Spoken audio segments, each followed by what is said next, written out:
Sobre el nuevo gabinete. Me parece que refleja, como he dicho, un poco el agotamiento del gobierno, ¿no? Le ha sido indispensable meterse en su propia casa, recurrir a figuras muy apristas, cargar mucho más la tinta del gabinete con apristas, y ese creo que es el desgaste que el gobierno sufre, particularmente después de Bagua. ¿Cuál es entonces qué nos espera?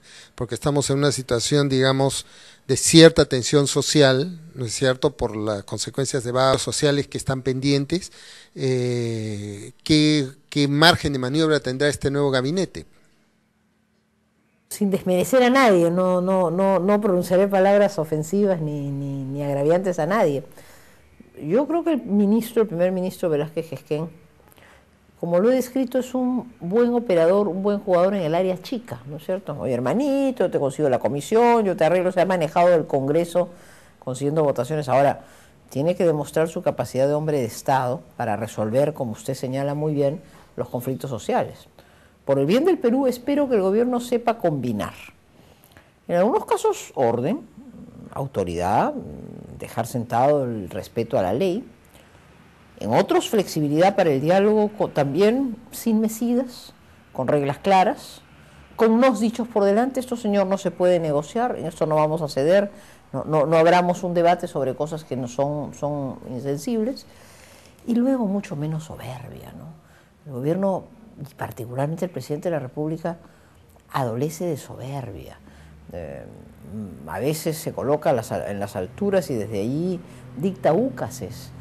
Yo lo siento aislado, lejano, poco perceptivo del día a día, siendo que es un hombre de gran percepción política. Ahora, lo que ha dicho el nuevo premier es que para eso están cada uno de los ministros, en fin, está cambiando o pretende cambiar un poco el rol que tuvo sus antecesores, ¿no es cierto? ¿Usted qué piensa de eso? Yo estoy de acuerdo, el primer ministro no puede ser un bombero de todos los conflictos. En realidad es el gobierno en su conjunto el que tiene que, primero, adelantarse al conflicto. Ayer se nos ha dicho en una reunión que hay 118 conflictos. Hay quienes hablan de 140, otros 200 y pico. Por voces oficiales se habla de 118, bueno, son 118, son 200, igual parece un número muy elevado. Entonces, si se tiene el diagnóstico, el inventario, el mapa de los conflictos, bueno, pues habrá que clasificarlos y comenzar por lo que sean genuinas demandas sociales, temas que puedan ser atendidos, eventualmente asuntos en los cuales hay compromisos del Estado que no han sido cumplidos y que, claro, estando a punto de vencerse, van a ser una fuente de nuevo conflicto. Yo creo que hace falta que esa unidad, por ejemplo, de prevención frente al conflicto de la presidencia del Consejo de Ministros, se potencie muchísimo más con labor de inteligencia, con cercanía, con operadores políticos. Hay que involucrar a las autoridades locales. El alcalde, los presidentes regionales, los consejeros, los movimientos sociales tienen que ser parte de la articulación, porque no puede ser que cuando la violencia cunde, las autoridades desaparecen por temor a ser linchadas, por temor a ser comprendidas. La tarea de prevención, de adelantamiento al conflicto me parece vital. Luego, como señalo, las instancias de diálogo que correspondan, que hace bien en decir, no tiene que ser el primer ministro en todo. Hay autoridades, a veces serán los ministros, a veces serán los funcionarios responsables. Lo importante es que cuando se abra un capítulo de diálogo, quien vaya investido de poder para negociar y para resolver. Exigen que vaya el primer ministro porque piensan de que él firmando el acta, pero eso se ha visto que ese, digamos, no ha funcionado, ¿no?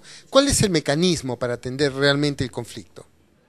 O sea, ¿está bien lo de las actas? Bueno, a ver, vamos a ver. Primero, creo que es muy importante información real, buena información, que nace de la presencia del Estado, de las autoridades que pueden transmitir información y del buen contacto con quienes ejercen en las comunidades un liderazgo. Las iglesias tienen presencia, determinadas organizaciones respetadas y serias pueden ser interlocutores válidos. De modo que la Defensoría del Pueblo, que duda cabe, tiene una fuente de información muy valiosa. Entonces, recabar la información para ver en qué se puede adelantar. No todo tiene que llegar como consecuencia de la negociación tardía, ¿no es cierto?, porque el conflicto desbordó. La política de la firma de actas yo la cuestioné desde la época del Castillo, ¿no? Creo que es una forma como los primeros ministros, urgidos por las circunstancias de ser bomberos, se han liberado del problema. pensando en el día siguiente, ¿no es cierto?, que concurrieron a una localidad donde había un conflicto. Lo importante para ellos es la fotografía en la que aparece firmando el acta, y ya veremos después cómo el acta se cumple. Y yo lo decía respecto de la crisis en Moquegua hace más de un año. Eso generó un segundo conflicto, porque lógicamente a la hora que usted se compromete a firmar cosas y eso no se cumple, eso es un inevitable. O sea, se dispara a los pies la autoridad que se compromete a cosas que sabe que no va a cumplir y que meses más tarde son una nueva fuente de conflicto. Ahora, capacidad del Estado para ejecutar el gasto público, incluso en un momento que la política oficial ahora es justamente aumentar ese gasto por el problema de la crisis, ¿no? ¿Cómo se puede hacer para agilizar esto? Excelente pregunta. Cuando el gobierno definió, cuando el presidente de la República ha dicho a los ministros que quiero orden e inclusión, orden es el orden democrático. Orden democrático y con buena inteligencia, con buena información, con operadores que sean buenos interlocutores. Y la inclusión, uno podría imaginar que es el gran capítulo del Perú, pero ya no se le puede pedir a un gobierno de salida eso. El gobierno está de salida. Al gobierno ahora lo que hay que reclamarle es efectivamente su plan de inversiones. El congresista Juan Carlos Seguren, representante nuestro por Arequipa, ya ha convertido en una especie de ranking famoso. Una vez al mes publica cuánto gastan los ministerios de lo que tenían presupuestado, cuánto los gobiernos regionales y las alcaldías.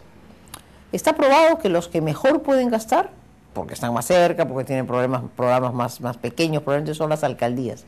De modo que me parece bien que se traslade las mayores facilidades para que los municipios puedan realizar la mayor cantidad de obras públicas pequeñas, dentro de unos controles que a su vez, no digo que habrá que relajarlos, pero habrá que facilitar, apoyar.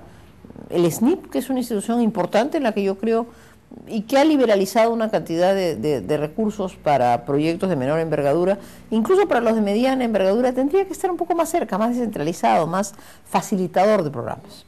Me contaba uno de los ministros de Estado recientemente designado hace algunos días que en su portafolio apenas se había ejecutado al mes de julio el 7% del presupuesto. Y me decía, y mi primera decisión es poner a alguien que me ayude a destrabar, alguien que sea, cuya tarea sea, oye usted, saque adelante proyectos que ya están aprobados. Yo creo que eso también se está produciendo.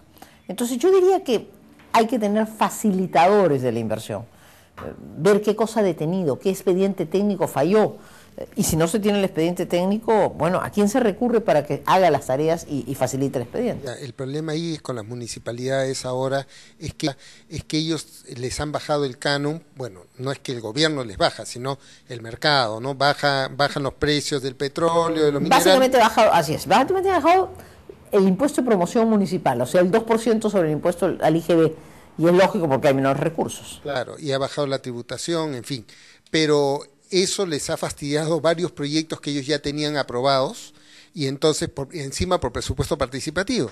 Entonces aquellos que participaron dicen, pero ¿por qué no haces esto si ya lo habíamos aprobado y los fondos fueron, digamos, considerados por el MEF y ahora ya no por esto, ¿no? Entonces eso les está generando problemas que son conflictos nuevos, digamos, ¿no? Bueno, el gobierno acaba de dictar una disposición por la cual ha asignado una cantidad de recursos vía un decreto de urgencia para este tipo de proyectos. Sí es posible que puedan haber viendo esos problemas prácticos, lo conozco, bueno, eso es parte de la realidad, pero eventualmente pues podrían reprogramarse para el próximo ejercicio en algunos de los casos. Podría verse qué cosa del gobierno regional pudiera complementar, parte regional, parte municipal, para llevar a estos proyectos, o lo que también me parece una buena medida, y es que las empresas privadas, habrá que ver en cada región, pudieran emplear sus tributos en la realización de obras, ¿no? Reconozco, lo que usted señala es muy cierto, y me parece que es un problema sin solución, porque si efectivamente el IGB ha bajado y antes se recibía 2% sobre 100 y hoy solo se recibe 50, bueno, ya no se recibe 2%, se recibe solo 1%, y evidentemente se tiene menos recursos. Ese es un dato de la economía peruana, ¿no?